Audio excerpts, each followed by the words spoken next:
Tiga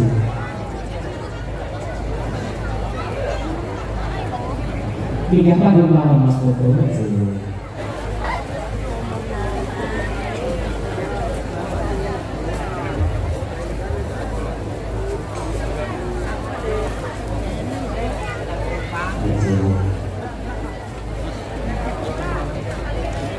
Ibu dan rekan saya akan foto kata sekali.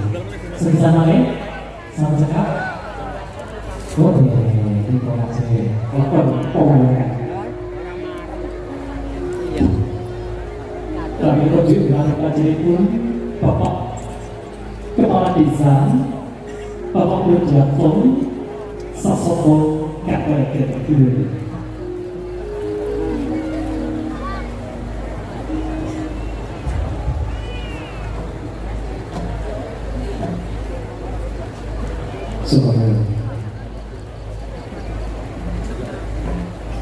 Dua ganti lopi-lopi tokoh kebanyakan di mana kita yongkun tadi ganti ada lakon sumilaing patut wonten ing ngalanto dua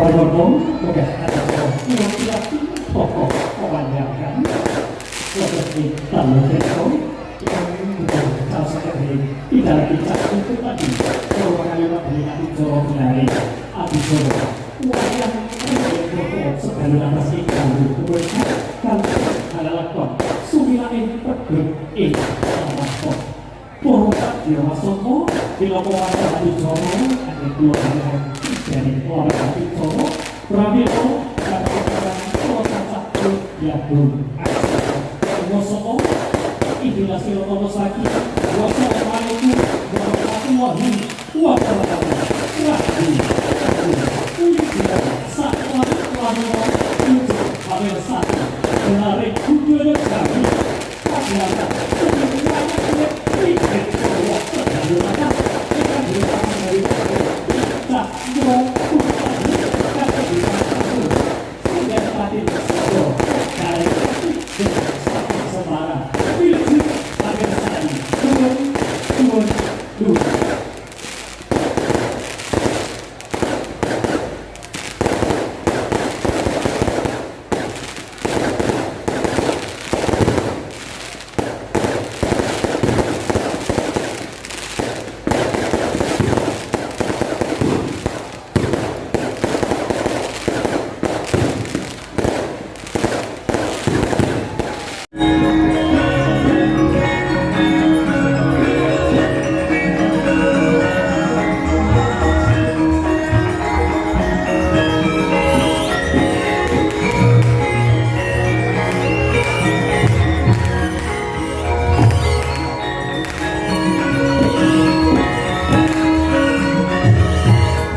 nama sidang muga rahayu sagung dumadi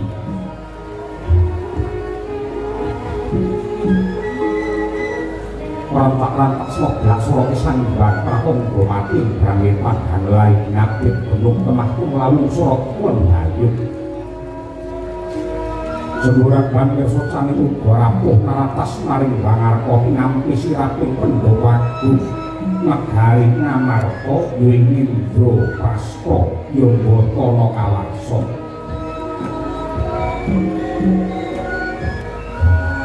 sandrane kraton ngamarko koyo kekaman bodro irawan bodro rembulan irawan mendung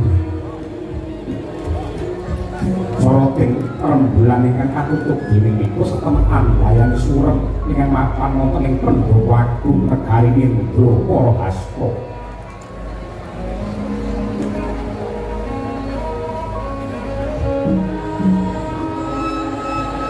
ingkang makulan dadosaken jibet-bebet adi pangkok koning tekad di maring Prabu Ngamarta tuling para Gandha Pandhawa nggih Prabu Puntadewa Yudhistira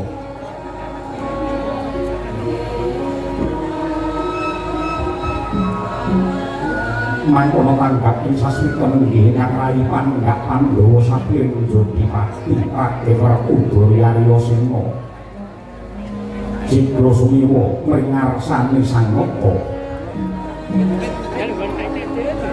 Bapak wonten pasedhaning panah Pandhawa saking Madukara nggih Diaharjo Raden Janaka ing kaliyan der pasedhaning para nayaka jejel riyel padel dikit wegane pangkoso awet akeh kang sandhanake dengan pengindian demi satya kembar kemanikan wijil saking sawujajar lan bendera tahu nenggih Raden Nakula miwah Sadewa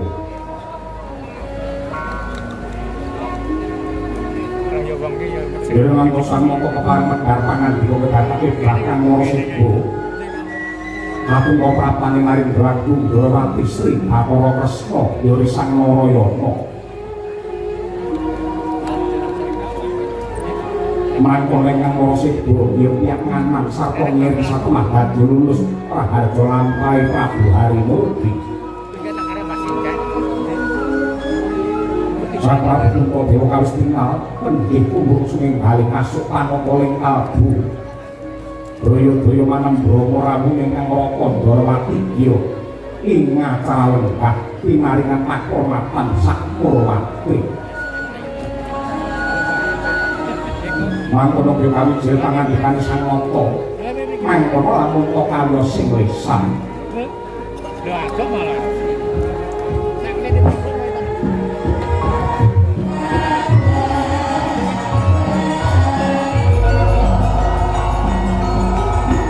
Sama dewi atau barisan wabah Sahananikan yang anan sedeng kasih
mangyo pacaping praja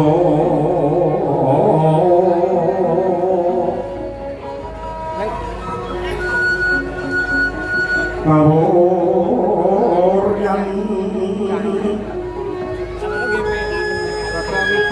wasana uri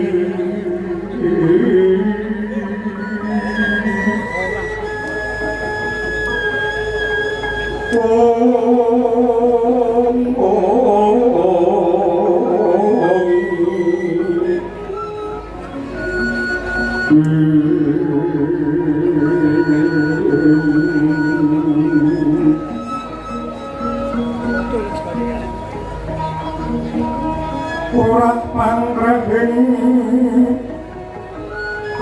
mukara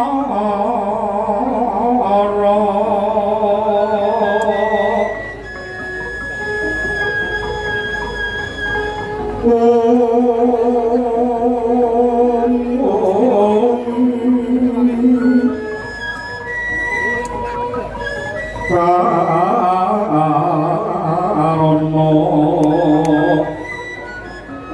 tanpa palubi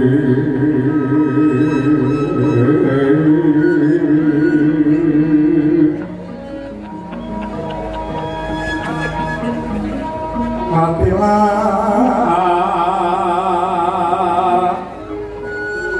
jelas tuti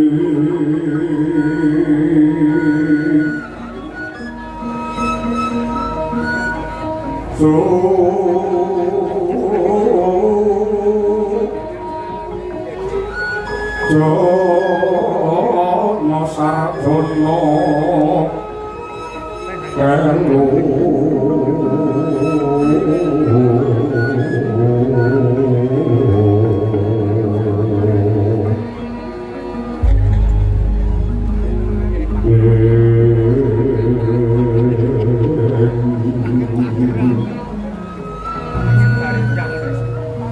kalung kala tijo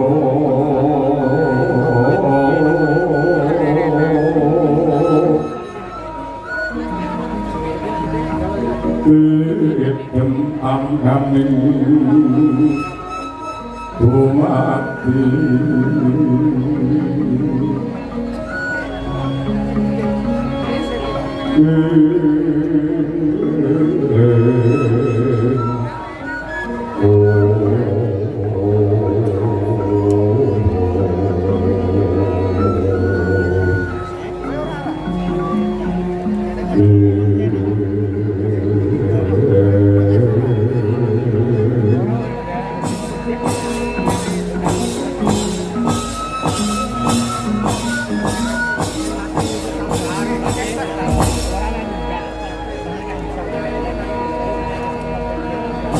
Iwan sukswat diri luwih uga paring pepayung pring kanggonaning sukses kemah babar pemandanganing jagat ngamarta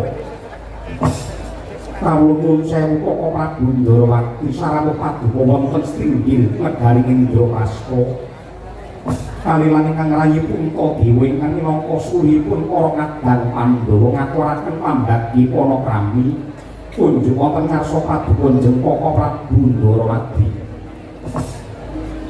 ya jagat ya dewa ya bathara inggih gati sanget kangge kula nampi dene semanten sing kadharman sarta pakramaken yang paduka paringaken dumateng ingkang Raka Indrawati dasaripun sowan kula wilujenging kala nderek sambi kala pancuri ngatur salam paklinipun ingkang Raka Indrawati kunjuk wonten ngarsa paduka Yayi Darma Kusuma kawula inggih pokok Prabu Gurawani nggih kula mundhi tinampi pangan kula malih mugi amin duwi dumateng kawicaksanan nggih kula pranata tata nyering kaprajan ngamarta pokok Prabu Purmasmat dan petrawangan kadina mampah wanci pangkong kepapak obor sewu diniri palungguhan samangke paduka njeng pokok Prabu Ndarawati kepareng nyarirani pribadi rawuh wonten ing ngamarta boten langkung ingkang rayi ngaturaken panuwun ing tanpa upami Kok Prabu Yayi kula piye ingkang Raka Indrawati sowan wonten negari Ngamarta sepisan pilih tata dipun ingkang kagelar wonten ing praja Mbotana Kawarsa angka kalih manung badhe nyocokaken pawarta ingkang dinandungi karma kabar ingkang semebar warta ing sampun raka bilih pripalungguhan samangke negari ngamarta nedhen ketaman kinkin ngamarta nedhen ketaman prihatin pramila bidal kula saking Ndorowati kadhi kula jangkah sepisan dadi supados enggal marak wonten ngarsa Padwa Yayi Puntadewa sasampunipun kula mangarsa Yayi kalian kula cumadung dawuh kabar ingkang kula tampi menika kabur menapa kabar dari kasingatan kalian kula ingkang raka Ndorowati cumadung dawuh nggih satri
Sakadang Pandhawa menika peranganipun manungsa ingkang yektosipun gandrung kaliyan karukunan sarta katentreman.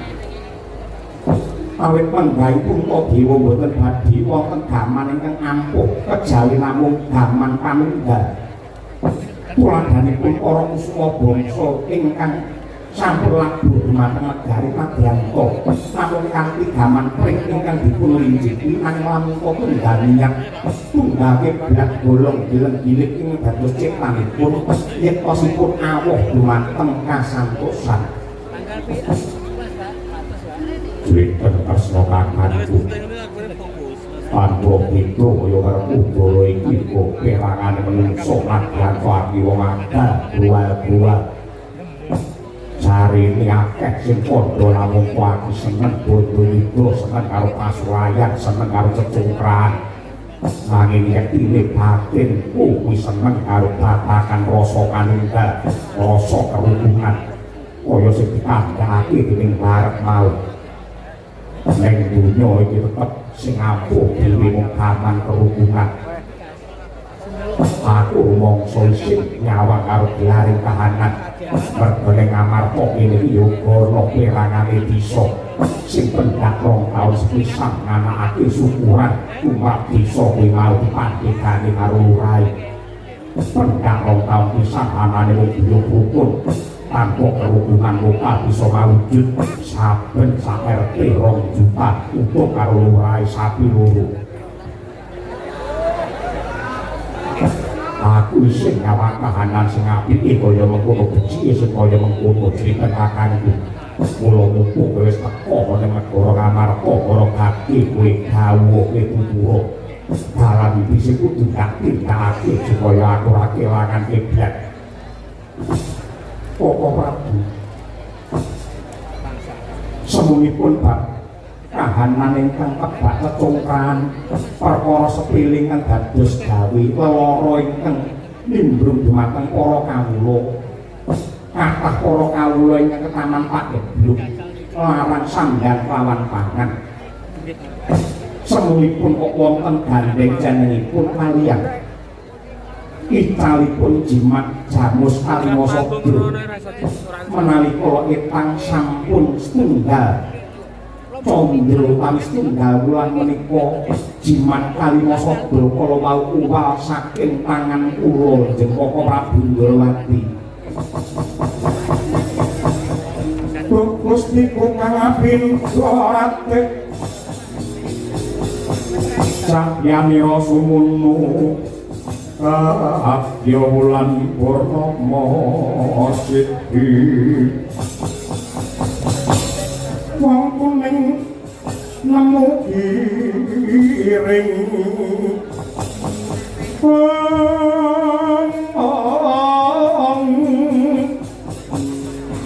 Duk Ciweng sun paringa pusada pun kakang Wara asmara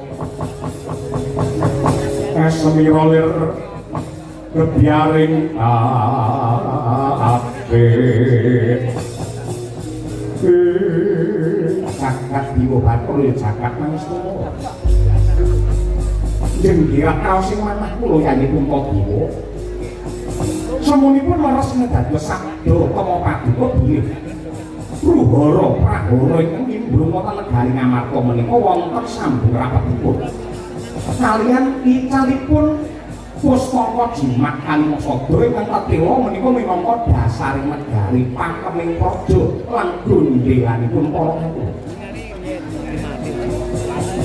Monggo menungsa menika lamun kepengkok lelakon ingkang awrat kepepet dumateng lampan ingkang peteng boten wonten ingkang kedadipun sambat sedepi kejawi namung Gusti ingkang akarya jagat mila saking menika.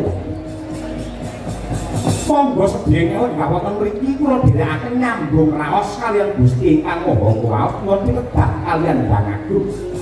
Boyo wonten pundi icalipun Jimat Jamus Kalimosada pun kakang percaya. Pun kakang bidaya lamun Kalimosada sampun wangsul wonten regeman asta paduka. Tartamtu kahanan ingkang tentrem menika dados ringkih. Kahanan ingkang kebak panandhamen kok wontenipun namung bagya lan mundha. Pramila monggo sedherek kalian kapitalanipun piyambak-piyambak anut kalian kapercayanipun piyambak-piyambak nyambung raos kalian Gusti ingkang Maha Kuwasa mugi-mugi wonten trongkong pepadang daya wonten pundi calipun Kalimosada ya sing rupa maluk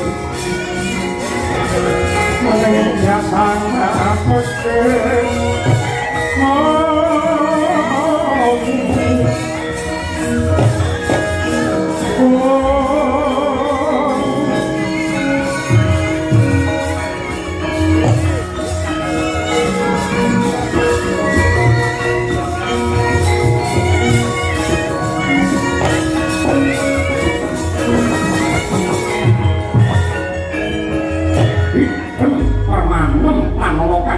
Woi penggawang kong negari Ngastina bilang dekan kini Loto Agung Ndrawati Sri Bathara Kresna sedaya sambil nyambung rasa marang Gusti ingkang Maha Kuwasa kaya mati jroning urip-urip sajroning pati liyep layak pingaluyut pindha pecating supena sumusuping rasa jati-jatine Prabu Kresna ngatas pring diwane ucap Tanggap sing panalongso melenging pangesti meninging panembah kencenging panidrajat saged garing kilat kaya wis amat napa Ndrawati antuk gak iping pengirang wangsiping Mbang Agung pramila sigra gumregel pangandikanira mecah dumateng sepine kang swasana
pisang kapirang Winang kula kinempet-empet dosa ngrak maning bawana ya setukang walang ati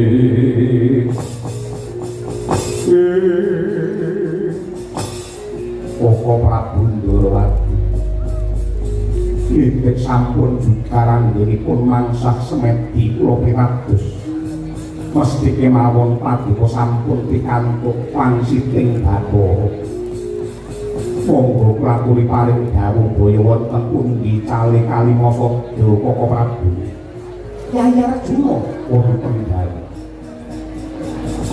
Kadangipun kakang yayipun Dewa pundi kados pundi Koko Prabu Nadyan to mawali-wali anggen kula nyuwun pitedah kaliyan Gusti ingkang Maha Mirah. Sarandene wangsit ingkang dipun paringaken kok mboten owah, mboten buset. Cakra lamun to Kalimasada menika kinidra dening Duratmaka. Tur ingkang nyolong jamus Kalimasada menika sanes tiyang liya braya malah keluarga Ngamarta piyambak. Ingkang ditetepake ana negara Ngamarta kuwi hukume kudu adil kanthi sak adil-adile. Nadyan to wong liya braya yen pancen gedhe labine marang negara kudu pinaringan mujude pedungah utawa nugroho. Kosok baline Nadyan to kulit daging keluarga misat yen pancen kleru kudu pinatrapan ing pidana jungguh lawan dosa lan keluputane. Nanging jenggirat rasing manah kula Yayi punika babar pisan ingkang Raka Ndorowati kok mboten nyakra bawa mboten dugamana kenging menapa kok Kalimasada dipun colong laring Langkawati Abimanyu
pangandikane Nata Agung Ndorowati ilange Kalimasada Cinidra putra Madukara Majane Sang Arjuna nenggih Raden Abimanyu Nyangka Wijaya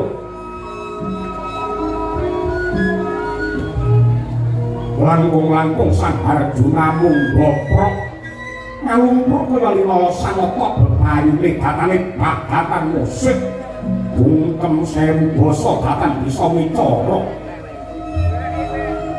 mangkono gereng-gereng nganti kaya gluduk awijil pangandikane wong agung dadi mati Sang Werkudara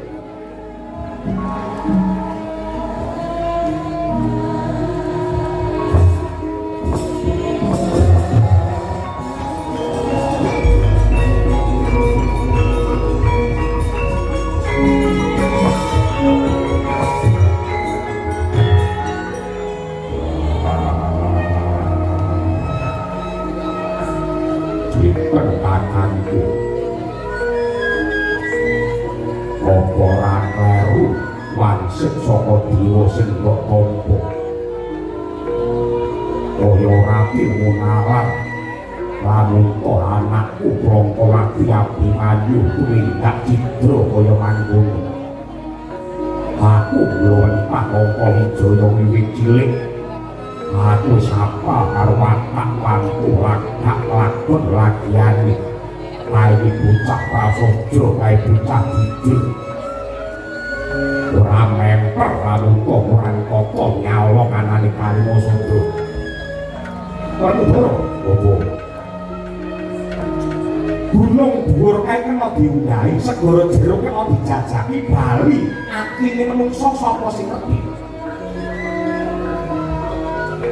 kula jaman sing wis maju kaya ngene iki siadi kudu waspada kudu teliti lan ngati-ati nyawang karo gelare kahanan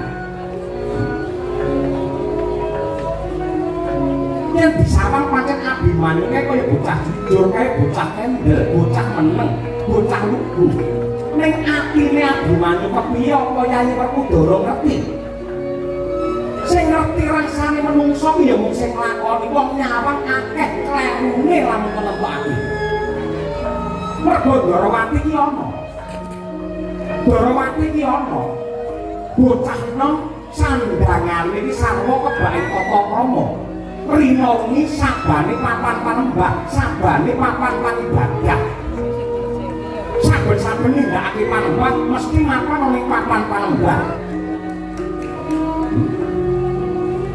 limang panci ora keri mesti ana ning masjid glegeken bae ngucap alhamdulillah ning kocap bareng sepi wong nyolong kotak amal kuwi enak aja gampang percaya karo lagane menungso Mari panduan sampeyan iki kula nyumpes dhumateng Yayi Puntadewa kok Abimanyu andhane pakrap ing kados mekaten mbok menawi wonten bab ingkang sinambian kalisipun Yayi Punta kaliyan Angka Wijaya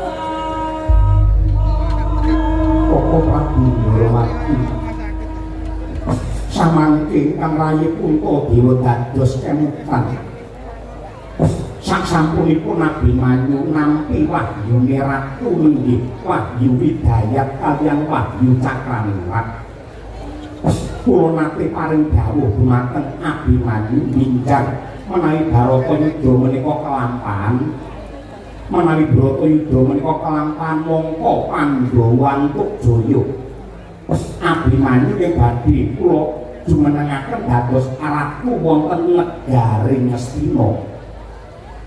Kula nate janji mekaten dhumateng Angka Wijaya Kaka Prabu. Lah, mbok menawi bab menika ing dados underane perkara. Inggih janji Paduka Yayi Puntadewa badhe dadosaken Abimanyu mongko dados ratu wonten negari Ngastina ingkang rinten dalu tansah gumana musik wonten raosipun si Abimanyu. Mongko Abimanyu menika lari enem patake bocah nom menika mboten sabar. Mongko ngenteni bar Bratayuda, iya yen Bratayuda Pandhawa menang, yen nganti kalah yo piye? Upamane Pandhawa menang lan Bratayuda, iya yen Pandhawa isih eling karo janjine yen nganti lali kepiye? Mergo para nom-noman mliginipun Abimanyu sampun apal, patake para pejabat, patake para pimpinan, anggere janji akeh laline.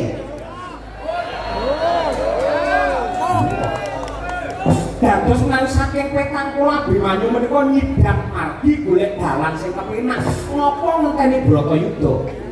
Aku ngerti keringkiane para Pandhawa mapan ning Kalimasada. Lamun to Kalimasada ndak colong, Pandhawa bakal nggantes, Pandhawa bakal rikih kelangan pakem, kelangan gondelan. Yen Pandhawa kabeh wis tanpa daya karinggulingke ratune Ngamarta Abimanyu iki awet wonten paribasan. Ana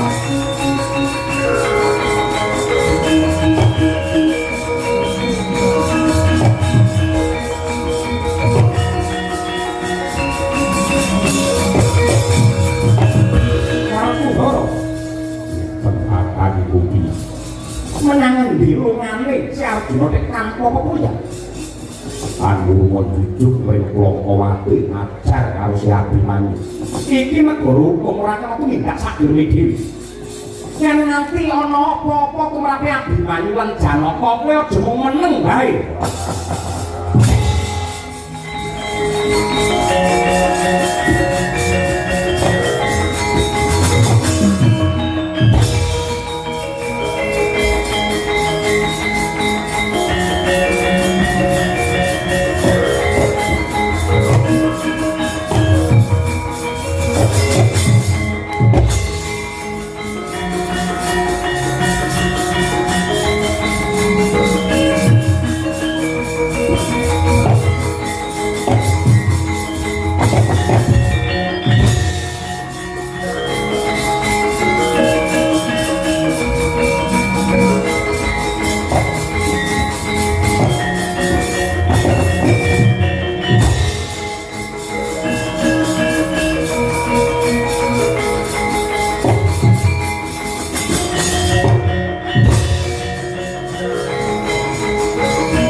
Bukuragane ngarepko ora gurnitore kakiri-kiri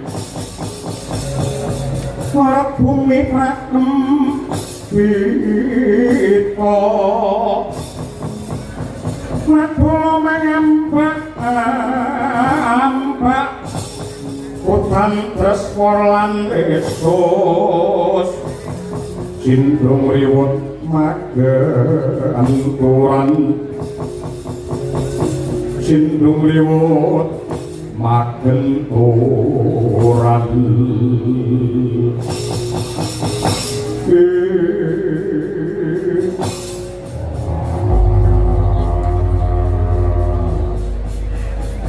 atur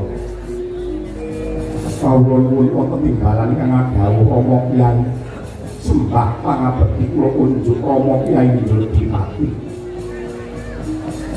Wakopo kali bombong rasa kali palungguan iki anggen mudan-mudan aja kendhone kepara malah kencengono ingkang dipun kersakaken melu aku ing Glokowati perlunipun menapa Kanjeng Rama nyekel Abimanyu Abimanyu dosa kalupatanipun Abimanyu menapa wani nyolong jimat jawus Kaliwosada menika boten pinanggi ngalah Abimanyu menika lari jujur menika lari prasaja aku ya panemuku padha karo kowe sing dawuh iwakmu Ndrawati nanging wonten paribasan Kanjeng Rama rasa paribasan ramangan bupat pelak Boko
Anjadi mati becik Antasena kelawan Antarja.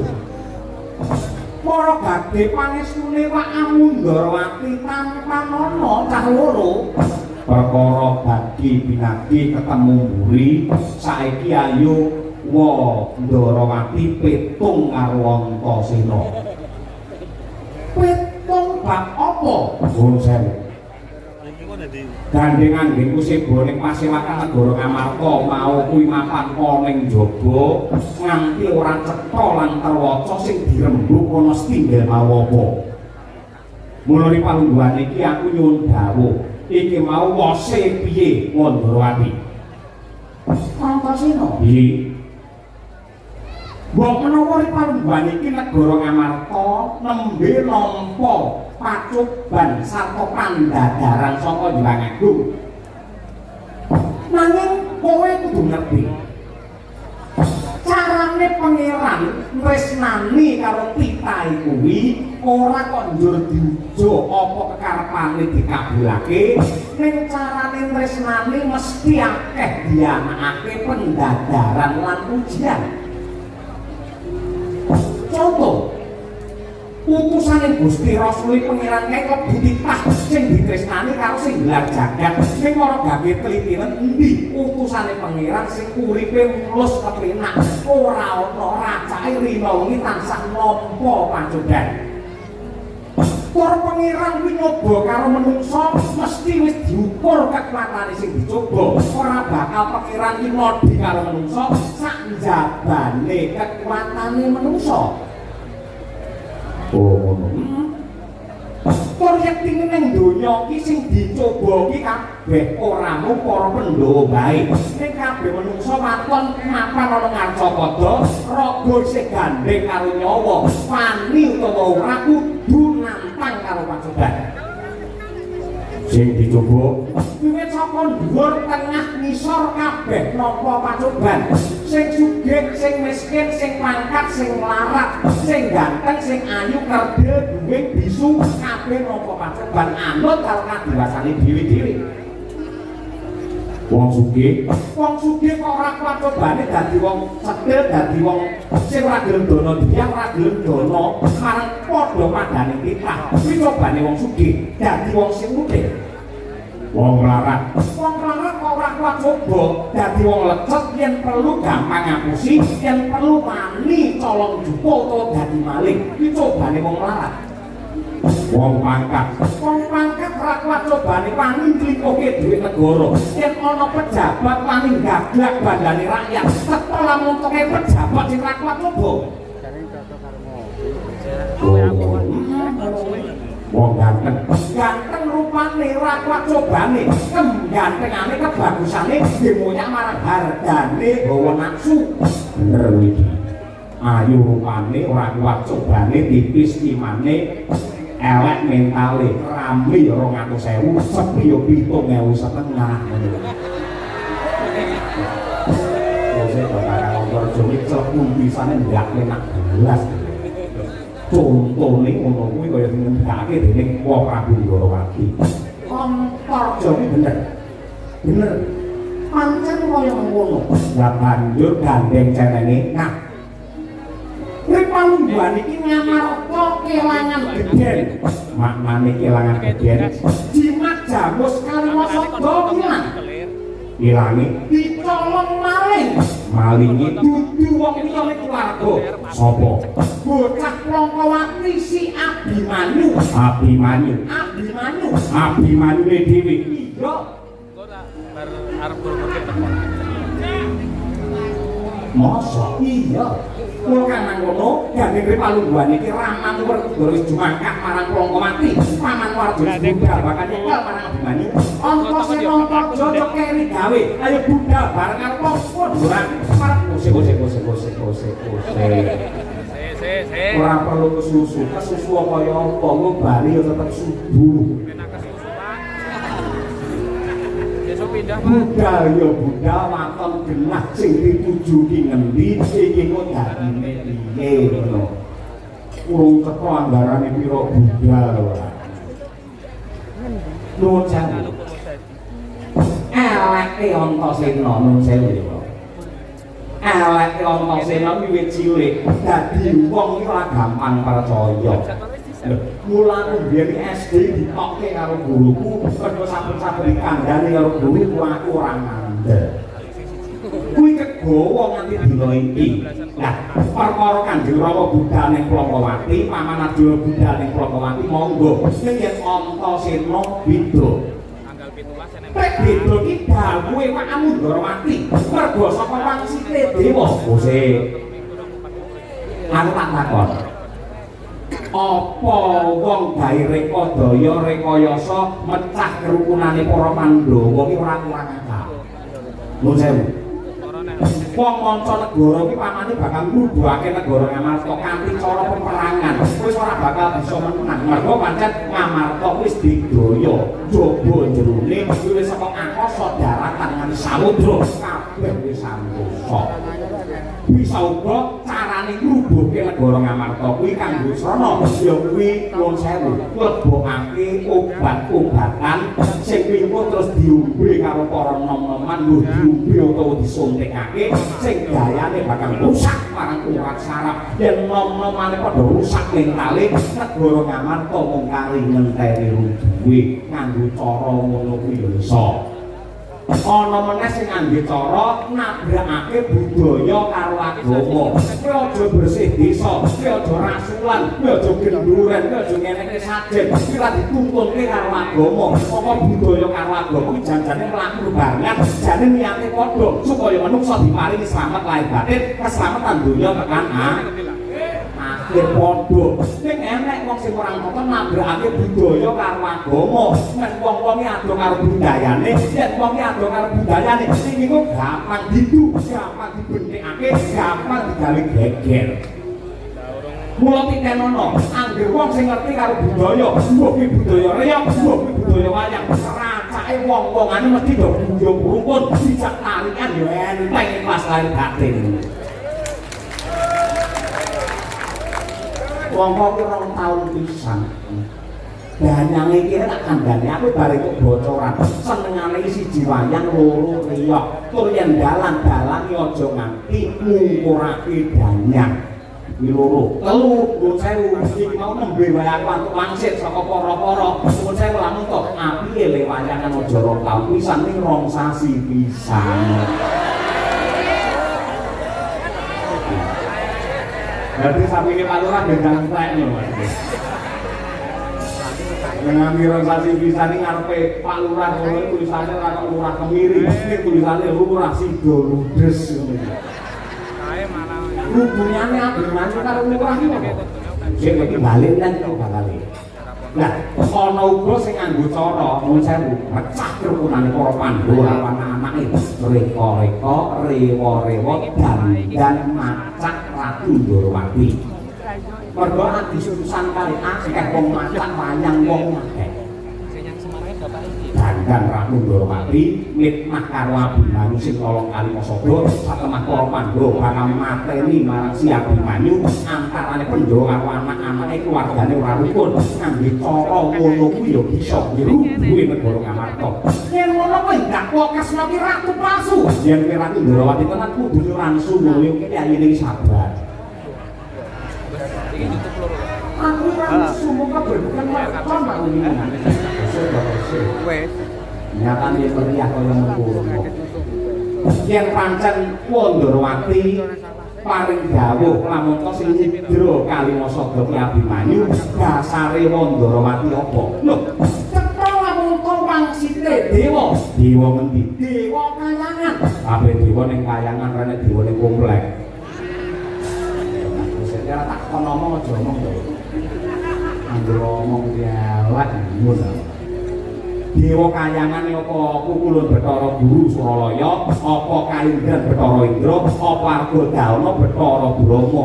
Suralaya sapa? Bathara Guru paring dawuh piye marang Wong Kresna. Panjenengane paring dawuh lamun sing nyolong Kalimasada ora liya kejaba si Abimanyu. Yen pancen kaya mengkono dina iki Wong Kresna tak aturi jagongan karo Kakang Raja. Lho, lha kowe bakal menyang endi? Aku nyuwun pamit bakal minggah kayangan Suralaya. Perlune ketemu karo Bathara Guru. Yen wis ketemu, Aku bakal takon karo Bathara Guru, aku pancen Bathara Guru paling dawuh ngono tenan, lamun to sing nyolong Kalimangsa Abimanyu marang Wong Kresna. Yen pancen bener ngono tenan, rasa wong liya aku sing sago ngajar karo Abimanyu ning poso baline. Yen aku takon karo Bathara Guru, mongko Bathara Guru ora paling dawuh apa-apa, apa kira-kira Wong Kresna wani nampani kaneksane Karang Taruna Kemiri. Kowe bakal munggah kayangan, ketemu Bathara Guru. Oleh munggah kayangan besok kapan? Dina iki uga. Kula tekane kayangan ora bakal ketemu karo Bathara Guru. Sebabe mergo Bathara Guru dina iki nginep ning Tlaga Ngedel. Kan opo? Posisi kan? Oke. Kuwi ora posisi. Ayo, kula posisi apa ngono. Nanti macam-macam. Nanti neko-neko yang ilang koko kramamu ngapa kowe? Mboten napa-napa. Yang ngantem aku lho. Kok ngertos ta? Ayang-ayangmu kok arep ketok. Lho Bu. Sanjep budal to sing. Bose. Men cetha, men gamblang, men atiku ki ora ragu-ragu. Jane panjenenganmu kagungan jejuluk Sri Bathara Kresna. Maknane Kresna ki apa? Mergo sok-sok ning pawiyakan ning sekolah ki ana pitakon sing kaya ngono kuwi, sing bocah ora iso jawab, wong tuane ya bingung. Kresna ki tegese apa? Kresna. Yo. Kresna. Yo. Kresna, kres kuwi landhep, no kuwi padang. Kres nek landhep apa bangsane cilet, gunting, pemes lan sak piturute. Aku ora ngerti mergo ki jarene wong, aja jarene wong. Sing kagungan asma Kresna iku aduh jarene wong karo kowe piye? Suwet blok ae wis. Lungguh sik. Paduka kudune kagungan asma Ratu Ndrawati Sri Bathara Kresna, kudune tanggung jawab sak wutuhe. Sak ngertiku malah buku sing tak waca. Kresna ki tegese ireng.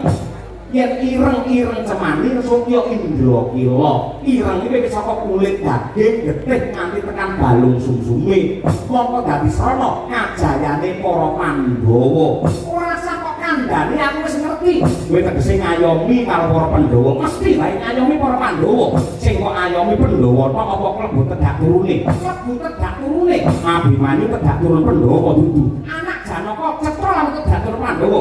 Yen kowe nikmah karo Abimanyu nyolong Kalimangsa kuwi ngayomi apa mateni?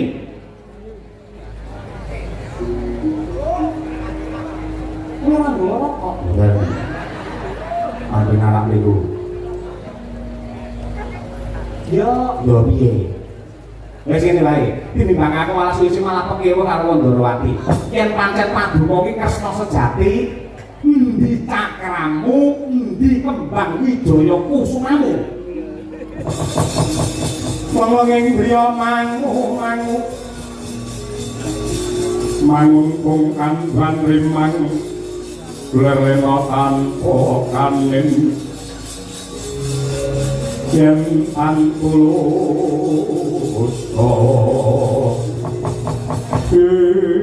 Antasena Prawanarja biyen pun Ndrawati nate paring dawuh marang ramamu Werkudara Jodipati. Menungsa kuwi ora sampurna mergo kadunungan lali dosa kelawan ira.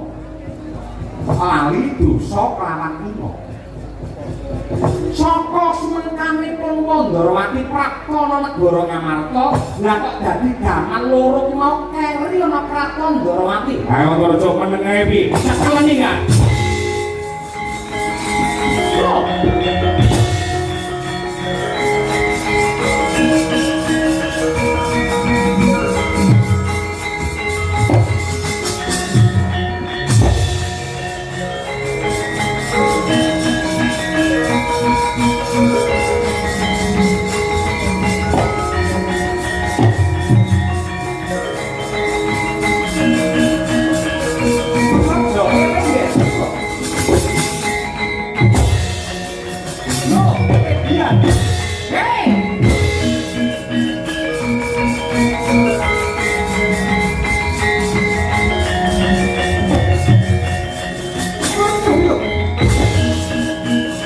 Ojo ger.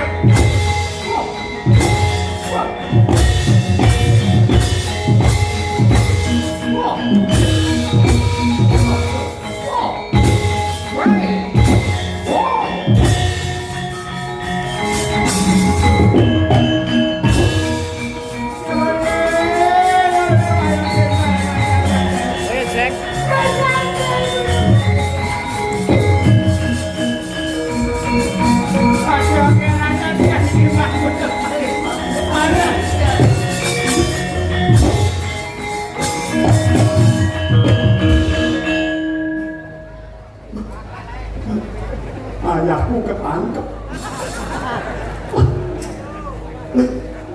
Kenapa tuh bapak bisa suatu morai sonopo kanyatane? Bapak tusuk kolima jaluk balik. Orang balik ake wong ngamarta orang arek kabeh.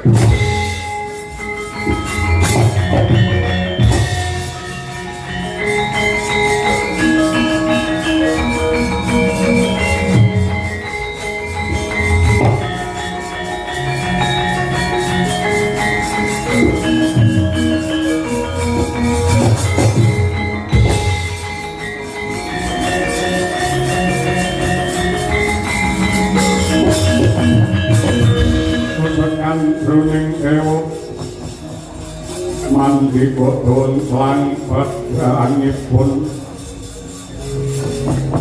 kang ketaman brojo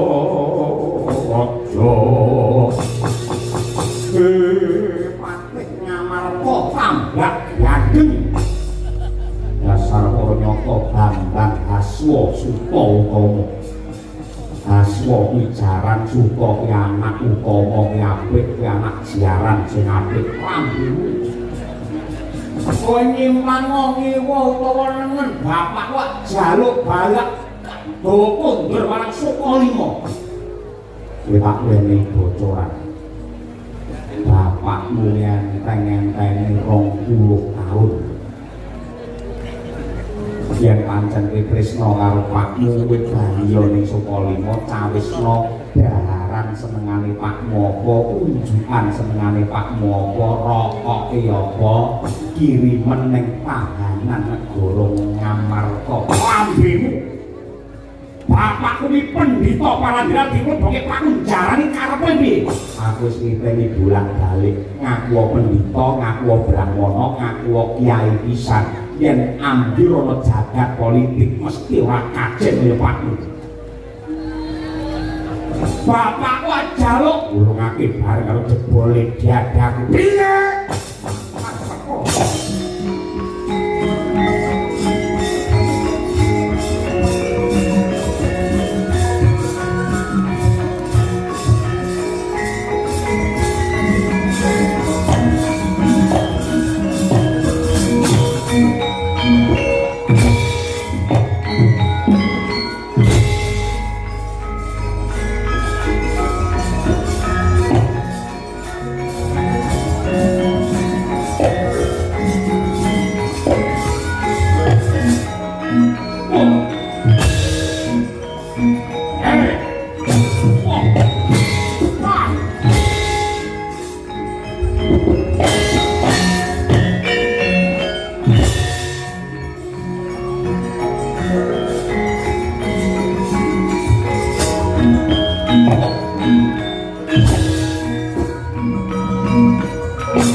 jebol diadang kowe.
Antasena mung bisa nyuwun marang Purbani Hyang Agung muga-muga lelakon sing lebak prahara nimbrung ana negara Ngamarta uga ndang entuk usada merga ana paribasan.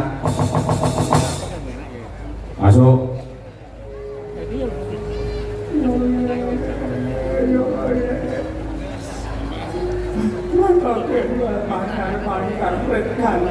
Untuk eki sowan dengan ana ana yen dijumlah dadi malah nyebabkan kawula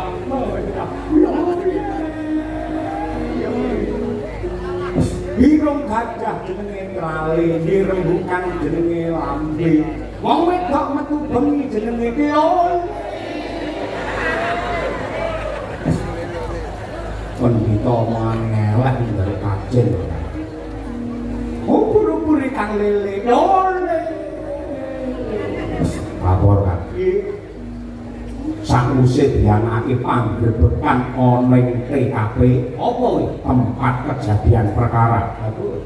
Terus cetha ngidul tanpa warna sing nimba Ratu Ndrawati mitnah kelawan Abimanyu simbah Durna iki. Go mlebu ning kantorku. Diajar tenan hati. Aku jaya.